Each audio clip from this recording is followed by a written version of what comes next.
Ghazali. Cuma muridnya kadang nyetak Ihya Ulumuddin, betul? Disebarin di semua universitas Islam. Setelah ahlinya mengecek, ternyata dari 1013 hadis di kitab Ihya Ulumuddin, 996-nya dhaif. Kebayang gak tuh? Jadi wajar kalau jebolan Ihya Ulumuddin benci sama sunnah, walaupun ketua sebuah partai Islam, kelompok Islam, organisasi Islam.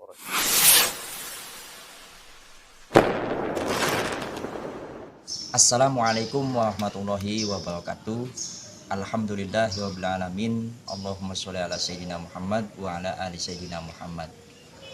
Kenapa para Wahabi kok ketika ulama-ulama yang berbau tasawuf, ulama-ulama yang menjadi pelopor tasawuf semisalnya yaitu Imamuna Al-Ghazali rahimallahu ta'ala. Ini suatu bukti tadi, video tadi.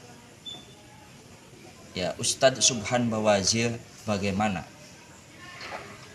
kalau kita berpikir apakah ada zaman ini yang sedetail seperti Imamuna Al-Ghazali? Bagi orang-orang yang menyepelekan Imamuna Al-Ghazali rahimahullahu ta'ala, sudahlah,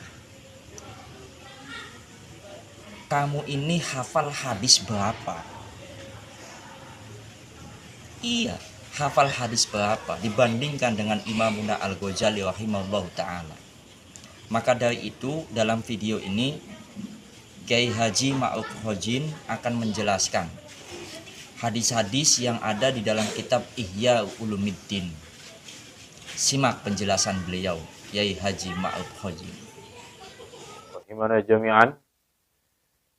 Kita akan membahas kitab Ihya Ulumuddin, sebuah kitab karya imam besar yang bernama Syekh yang diberi gelar Hujjatul Islam, Imam Al-Ghazali, ulama yang begitu besar di kalangan umat Islam. Beliau memiliki sebuah karya yang tadi kita sudah sebutkan bernama kitab Ihya. Kitab Ihya ini mendapat banyak serangan, tidak hanya dari sisi sebagai kitab tasawuf, tetapi juga karena ada pandangan dari sebagian ulama bahwa dalam kitab Ihya itu dipenuhi dengan hadis-hadis palsu. Kita awali dari kajian ini. Apakah betul kitab Ihya Ulumuddin ini dipenuhi dengan hadis-hadis palsu? Kita ketahui hadis itu ada hadis sahih, di bawahnya ada hadis hasan, di bawahnya lagi ada hadis dhaif, dan yang paling parah itu hadis palsu. Hadis palsu itu bukan sabda Nabi, tetapi ada orang yang mengarang-arang, yang mendustakan sebuah hadis lalu kemudian disandarkan kepada Nabi. Nah, ini menjadi sasaran empuk ini bagi orang-orang di luar aswaja. Khususnya kali ini adalah orang-orang dari kalangan salafi. Mereka meneruskan apa yang menjadi tuduhan dari orang-orang sebelumnya. Ada satu sosok bernama Syekh Abdul Farad Ibnul Jauzi. Beliau ini mengarang sebuah kitab bernama Kitab Al-Mawdu'at. Kitab-kitab himpunan yang di dalamnya itu berisi hadis-hadis palsu. Nah, orang-orang yang kemudian tidak sependapat dengan Imam Al-Ghazali, ternyata di dalam kitab Al-Mawdu'at itu, hampir sebagian besar hadis yang dituduh palsu ada di dalam kitab Mawdu'at. Kalau Anda tidak percaya, silahkan Anda ketika ngaji Ihya itu, ada taklik, ada catatan takhrij yang dilakukan oleh Al-Hafidh Al-Iraqi. Ketika ada tuduhan itu hadis palsu, biasanya Imam Al-Hafidh Al-Iraqi, guru dari Imam Ibnu Hajar Al-Asqalani itu, beliau kutipkan di situ. Wa dzakarahu fil mawdu'at. Imam Ibnu Jauzi mencantumkan hadis itu dalam hadis palsu, dalam kitab Al-Mawdu'at. Saya pernah mengkaji hadis ini secara khusus, kurang lebih ada 24. Ada 24 hadis yang oleh Imam Ibnul Jauzi itu dikategorikan hadis palsu, termasuk yang terdapat dalam kitab Ihya. Nah, kemudian Ini yang menjadi serangan pertama mereka ke dalam kitab Ihya. Kedua, ada di antara imam kita bernama Imam As-Subki. Beliau memiliki sebuah karya tentang Tabaqatus Syafi'iyah yang menghimpun tentang para ulama mazhab Syafi'i. Di situ ada satu bab khusus. Imam As-Subki itu menampilkan hadis-hadis yang menurut beliau tidak diketahui sanadnya. Dari kitab Ihya itu sekitar 900 lebih hadis. Ada 900 lebih hadis menurut Imam As-Subki la aslalah.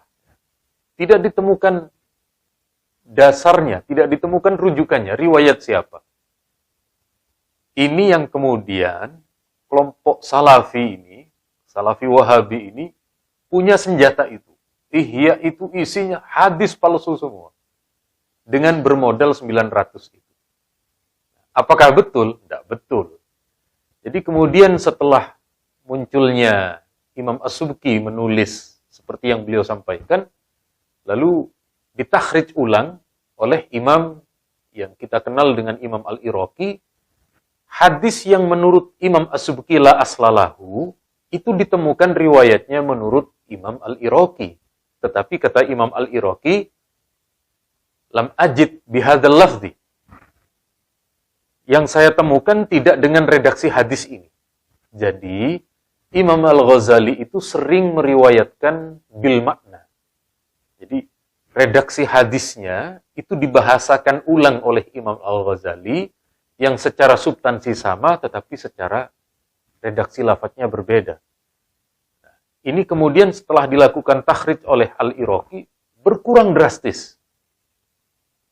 Sekitar 150 hadis yang kemudian dari 900 itu tiba-tiba menyusut yang dilakukan oleh Imam Al-Iraqi. Lalu kemudian muncul berikutnya Imam Az-Zabidi. Imam Az-Zabidi ini mengarang sebuah syarah dari kitab Ihya bernama kitab Ithafus Sadah Al-Muttaqin. Ini di pondok-pondok besar biasanya mengkaji dalam kitab Al-Ithaf itu. Ternyata apa yang dilakukan oleh Syekh Az-Zabidi, ulama dari Yaman ini, padahal beliau bermadhab Hanafi, lebih menyusut lagi. Dan hampir setiap hadis itu, ketika Imam As-Subki menyatakan la aslalah, kemudian juga Al-Iraqi menyatakan lam ajid lahu aslan, ternyata oleh Syekh Az-Zabidi itu ditemukan riwayatnya. Meskipun mungkin levelnya dhaif gitu. Tetapi ditemukan. Nah, maka sekali lagi, ternyata ini menunjukkan Imam Ghazali itu kaya akan hadis.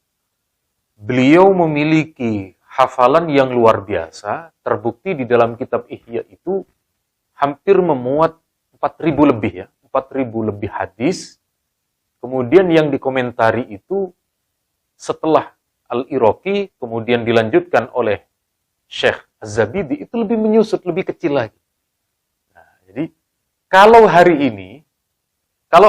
ini ada orang Wahabi mengatakan bahwa kitab hadis yang terdapat di dalam kitab Ihya itu banyak hadis palsunya, banyak hadis tidak ada sanadnya, orang ini ketinggalan zaman karena dia hanya menggunakan takhrijnya Imam As-Subki. Padahal sudah ditakhrij 2 kali, yakni oleh Imam Al-Iraqi dan juga Imam Syekh Az-Zabidi. Nah, kita hari ini menggunakan yang terbaru. Jadi, kalau mau mengkritik kitab Ihya, kritiklah dengan metode terbaru, yang sudah up to date, bukan yang out of date, bukan yang sudah ketinggalan zaman. Sekali lagi, apa yang dilakukan oleh Imam As-Subki, itu memang beliau pertama kali, dan kita ketahui, biasanya apa yang dirumuskan pertama, ketika ada penyempurnaan di belakang, tentu yang kita gunakan adalah yang terbaru. Jadi sekali lagi, ini perbedaan sudut pandang antara para imam ketika menilai hadis-hadis yang terdapat di dalam kitab Ihya. Jadi sekali lagi pada intinya, kita kemudian menerima kitab Ihya itu, alhamdulillah saya juga dulu ngaji di pondok, meskipun tidak khatam, ya karena dulu di pondok khataman kitab Ihya itu biasanya antara 5-6 tahun ya. Sementara kita mondok terkadang tidak sejauh itu, tidak selama itu. Tetapi alhamdulillah kita istifadah dari guru-guru kita, dari para kiai dan ulama kita terkait dengan masalah ini. Jadi sekali lagi, tidak betul kalau kemudian kitab Ihya itu 50%-nya hadis palsu, tidak betul. Setelah kita kaji, karena yang dilakukan oleh Imam Ibnul Jauzi itu, setelah Imam Ibnul Jauzi menulis kitab Al-Mawdu'at, itu mendapat kritikan banyak, misalnya dari Imam Asyuti, kemudian dari Al-Hafidh Ibnu Hajar, oleh murid-murid beliau, Al-Hafidh As-Sakhawi, Al-Hafidh Al-Ajluni, juga oleh Syekh Abdul Rauf Al-Munawi dan beberapa ulama ahli hadis berikutnya, itu ternyata tidak betul. Kenapa? Imam Ibnul Jauzi mengkategorikan hadis yang terdapat dalam Ihya itu sebagai hadis palsu, biasanya karena para imam ini hanya mengambil dari jalur satu riwayat saja. Sementara yang dilakukan oleh Asyuti, yang dilakukan oleh As-Sakhawi, masih ditemukan dari jalur lain. Yang jalur lain itu ternyata bukan hadis palsu. Sehingga sekali lagi, runtuh atau kemudian tidak relevan lagi kalau masih menggunakan tuduhan hadis palsu di dalam kitab Ihya dengan menggunakan kitab-kitab seperti Ibnul Jauzi dan lain sebagainya. Terakhir, tidak dipungkiri, setelah kita kaji ternyata memang betul ada beberapa hadis palsu. Misalnya seperti yang dikatakan oleh Imam Nawawi, hadis tentang sholat di malam Jumat pertama bulan Rajab. Itu imam kita, Imam Nawawi mengatakan hadis palsu. Itu ada di kitab Majmu', diperkuat oleh mazhab ulama Syafi'i yang lain, Imam Ibnu Hajar di dalam kitab Tuhfah. Kemudian murid-murid beliau di dalam kitab Fathul Mu'in, itu mayoritas menyepakati.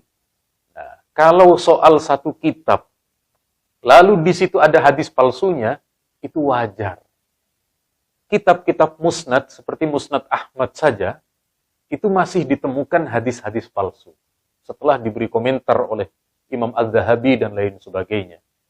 Kitab-kitab Sunan Abi Dawud, kitab Sunan Ibnu Majah, kitab Sunan Tirmidzi, itu juga ada puluhan hadis palsu setelah dilakukan kajian oleh para ulama. Bahkan, menurut Syekh Albani, kitabnya Imam Ibnu Taimiyah, imamnya mereka ya, bukan imam kita. Karena dari kalangan mereka juga menyebut imam terhadap Syekh Ibnu Taimiyah. Menurut mereka, yang dikutip oleh Syekh Nasiruddin Albani itu, dalam kitabnya Syekh Ibnu Taimiyah juga ada hadis palsunya.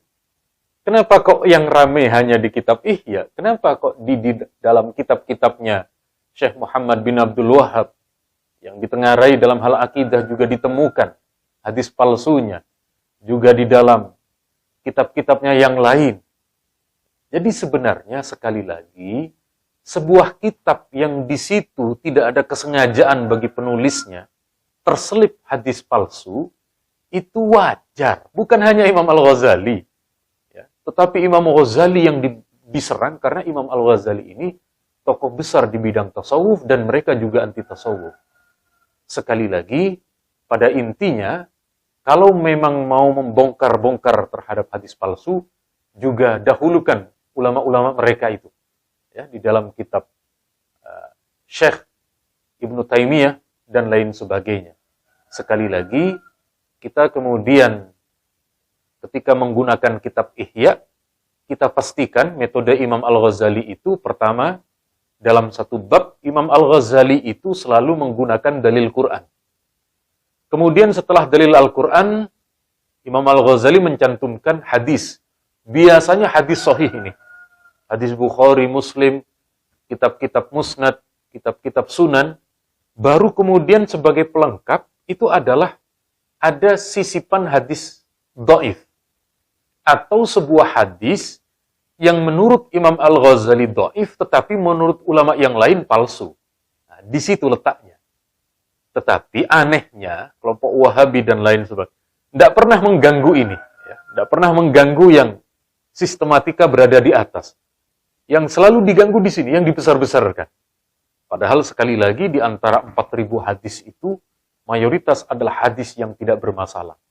Maka dengan sendirinya, meskipun Imam Al-Ghazali mengaku bidoati fi ilmil hadis muzjah, ya, bekal saya di dalam ilmu hadis itu sedikit. Itu jangan diartikan literal, jangan diartikan tekstual. Itu hanya bentuk ketawaduan Imam Al-Ghazali. Buktinya hadis-hadis yang terdapat di dalam kitab Ihya luar biasa banyak dan tingkat validitasnya juga sangat tinggi. Apalagi kemudian setelah diperkuat oleh Syekh Az-Zabidi dalam kitab Ithafus Sadatil Muttaqin.